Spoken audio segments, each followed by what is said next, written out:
पण लोक म्हणतात की तुम्ही तर शिंदेंच्याकडे जाणार, शिंदेंकडून राज्यमंत्रीपद मिळणार, शिंदेच मला लवकरच वाटतं आता तुमचा कंटाळले तिकडे म्हणून ते तुमचा प्रहारमध्ये प्रवेश येणार. होणार. शिंदे साहेबच प्रहारमध्ये येणार आहे. इकडे मर्ज होतात.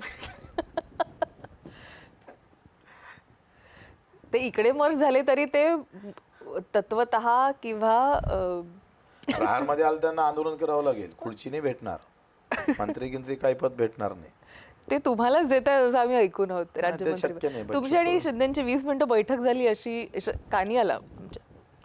नाही, मला वाटतं तो कोणी तुम्हाला सांगणारा असन, म्हणजे एवढा मूर्ख माणूस तर मला माहित नाही, त्यानं तसे काय हे केलं अनेक पाहिजे. म्हणजे ही कुजबूज होती. हा, कुजबूज असणं काय ते बदनाम करायसाठी आहे. मुद्दामून काय आहे का बच्चू कडू आंदोलन करतं ते मंत्रिपदासाठी करतंय.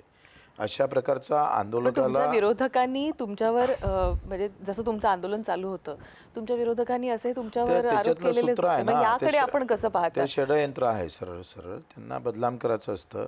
त्या शेतकरी आंदोलनातला बदनाम करण्याचं ही. पण बच्चू कडू तुम्ही मंत्री राहिलेले आहात, 2.5 वर्ष तुम्ही मंत्रीपद उपभोगलं. या 2.5 वर्षाच्या मंत्रीपदाच्या कारकिर्दीमध्ये तुम्ही काय अशा योजना तुमच्या मतदारसंघामध्ये अचलपूरमध्ये घेऊन गेलात? 6,000 कोटीचा निधी नेला होता आम्ही. ते सांगत बसलो तर दुसरा एपिसोड घ्यावा लागेल.